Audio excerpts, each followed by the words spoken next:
सभी पत्रकार साथियों को बहुत बहुत धन्यवाद। आज के इस प्रेस वार्ता में आप सभी का हार्दिक स्वागत है। जैसा कि आप लोग जानते हैं कि आज़ादी के 77 साल बाद भी गरीबों, शोषितों, वंचितों को उसका वास्तविक हक और अधिकार नहीं मिल पाया है, जिसको लेकर के बिहार में हमारे नेता आदरणीय लालू प्रसाद यादव ने और तेजस्वी यादव जी बिहार के प्रतिपक्ष नेता और पूर्व डिप्टी सीएम बराबर मुखर होकर के हर मुद्दे को, हर जन समस्याओं को उठाते रहें। साथियों, आप लोग जैसा जानते हैं कि बिहार में जातीय जनगणना हमारे नेता तेजस्वी यादव जी 17 महीने के जब कार्यकाल में बिहार के डिप्टी सीएम बने, नीतीश कुमार जी के साथ में जब सरकार में आए, तो नीतीश जी चूंकि हमेशा भाजपा के साथ रहे और आरक्षण का कहिए विरोधी रहे, लेकिन जब हमारे नेता तेजस्वी यादव जी के साथ आए तो हमारे नेता ने उन पर ऐसा प्रेशर बनाया और उन्होंने समझाया कि बिहार में जातीय जनगणना कराना बहुत ज़रूरी है, इससे पूरे देश और को दिशा और दशा तय होती है। तो नीतीश जी उनकी बात को माने थे और बिहार में जातीय जनगणना तेजस्वी जी के कहने पर करवाया गया था। और भाजपा के लोग शुरू से जातीय जनगणना का विरोधी रहा है। कई बार उनके लोगों ने रोड़ा बनने का काम किया और जातीय जनगणना को रोकवाने का अथक प्रयास किया गया, लेकिन हमारे नेता तेजस्वी यादव ने बड़ी चालाकी से और बहुत कम दिनों में विभाग के लोगों को लगवा करके और जातीय जनगणना का काम पूरा करवाए। गणना होने के बाद रिपोर्ट सार्वजनिक करवाए और बिहार में 50% आरक्षण को बढ़ा करके 65% आरक्षण लागू करवा दिया गया। ये श्रेय हमारे नेता तेजस्वी यादव का जाता है और उन्होंने ही लग करके बिहार में 65% आरक्षण लागू करवाए। लेकिन बीच में नीतीश कुमार जी पलटी मार दिए और भाजपा के साथ चले गए, और भाजपा के साथ जब चले गए तो सुप्रीम हाई कोर्ट के द्वारा यह निर्णय आया कि 65% आरक्षण को रद्द किया जाता है।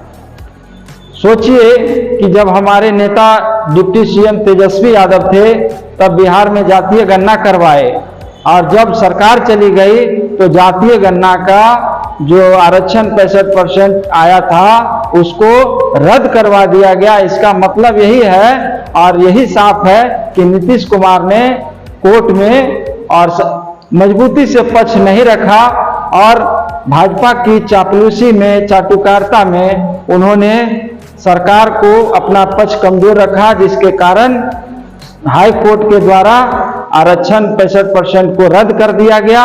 जिसके बाद राष्ट्रीय जनता दल के हमारे नेता ने सुप्रीम कोर्ट में याचिका दायर किए, और सुप्रीम कोर्ट का याचिका दायर करने का प्रतिफल है कि उसके बाद जो है वो सुप्रीम कोर्ट के द्वारा नोटिस जारी किया गया है।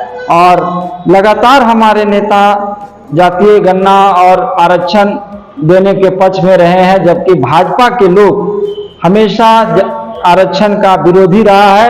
यही चीज को जो शोषित, वंचित और बहुजन वर्ग के लोग हैं, इसको समझने की जरूरत है कि हमारे नेता आरक्षण देने के पक्ष में रहते हैं, 65% आरक्षण करवाएं, तो दूसरी तरफ भाजपा के लोग आरक्षण को रद्द कराने में एड़ी चोटी एक किए हुए हैं और 65% आरक्षण को रद्द करवाया गया है। और हमारे नेता बिहार में प्रमुखता से इसको आवाज उठा रहे हैं, धरना प्रदर्शन कर रहे हैं, सुप्रीम कोर्ट में याचिका दायर किए।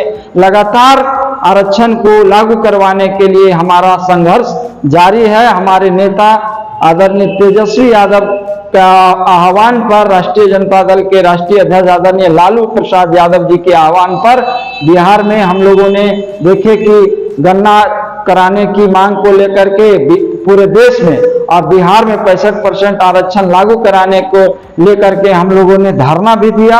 हमारे नेता आरक्षण देने के पक्ष में हैं, जबकि भारतीय जनता पार्टी के लोग और एनडीए के लोग और नीतीश बाबू आरक्षण के विरोध के साथ खड़े हैं और विरोधी हैं। यही चाल चरित्र और चेहरा बहुजन समाज के शोषित वंचित गरीब समाज को समझने की आवश्यकता है कि किसके साथ हम लोगों को देना चाहिए। और हमारे नेता उनका जो हक होता है, जो बहुजनों का हक है, उसको हक को दिला कर रहेंगे। और उसके लिए हमारे नेता आदरणीय लालू प्रसाद यादव जी ने आजीवन संघर्ष किए हैं।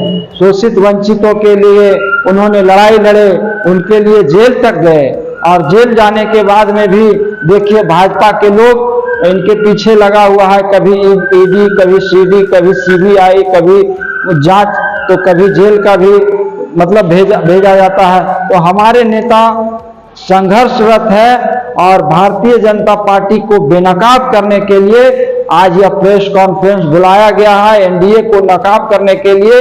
और नीतीश जी जो उनके सुर में सुर मिला करके जातीय गणना और आरक्षण का विरोध करवा रहे हैं, उनको भी हम लोग चेतावनी देना चाहते हैं कि जब आप तेजस्वी यादव जी के साथ आते हैं तो आप आरक्षण के पक्ष में खड़ा होते हैं, और जैसे ही आप भाजपा के साथ जाते हैं तो आरक्षण का विरोधी के साथ खड़े हो जाते हैं। ये आपका दोहरा चाल चरित्र और चेहरा पब्लिक को समझ में नहीं आता है।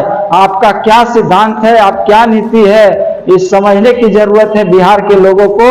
और हमारे